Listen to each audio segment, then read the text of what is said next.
ناظرین، ہنی البیلا نے اپنی ٹیم کے ساتھ لندن میں قائد پاکستان مسلم لیگ نون میاں محمد نواز شریف سے ملاقات کی۔ ملاحظہ فرمائیں۔ تو اسی ویلڈنگ دا کام تو کرنا شاید تمہیں طاہر صاحب دے فیس تو لگ رہا ہے کہ میں ٹوچ لاؤن آیا تھے، ایسی کوئی گل نہیں۔ اچھا جی، اصل میں میاں نواز شریف صاحب کے ساتھ ہم جو ہے یکجہتی بتانے آئے ہیں پوری قوم کو کہ فنکار جو ہیں وہ میاں نواز شریف صاحب کے ساتھ ہیں، اور آج ہم نے مل کے میاں نواز شریف صاحب کو پاکستان کے وہ حالات بتائے جو انہیں خود بھی پتہ ہوں گے، لیکن جو فنکار ہے وہ بڑا باریک بینی سے معاشرے کو دیکھ رہا ہوتا ہے۔ ہمارے جو معاشرتی حالات ہیں ادھر، ہمارے جو فنانشلی حالات ہیں پاکستان کے، وہ بہت ہی زیادہ ڈسٹرب ہیں۔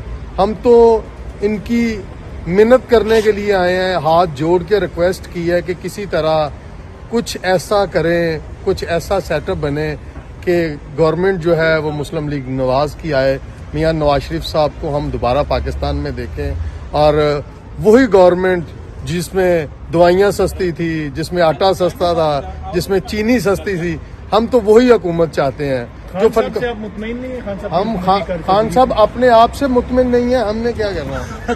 اصل میں آپ کر رہے ہیں، آپ کو اس سے یہ کرنے سے آپ کو تو تھیٹر پہ پابندی نہیں لگ جائے گی؟ جی 2 دفعہ پابندیاں جھیل چکے ہیں، گرفتاری نے گل کی تھی، انہوں نے گھر سے بھی پابندی ہے۔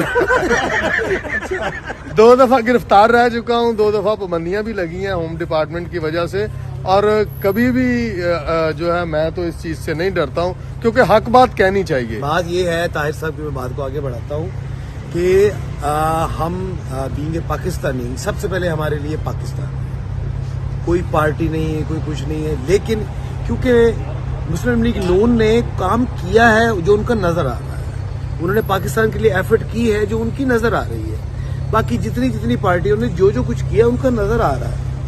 اس ٹنیور میں کچھ نظر نہیں آ رہا، صرف رونا نظر آ رہا ہے، چیخیں نظر آ رہی ہیں۔ پاکستان دی غربت دا حال اے ویکھ لو کہ تسی جیکٹاں پائیاں اسی نہیں پائیاں، اور یقین کرو اسی ٹھنڈ وچ کھلوتے ہیں۔ اس انٹرویو تو بعد اسی اس سٹریٹ دے تے جیکٹاں منگنی ہے۔ اچھا میاں صاحب نے سر یہ کہا کہ پھر واپس جائیں گے، وہ قوم کی دوبارہ سے کہہ رہے تھے۔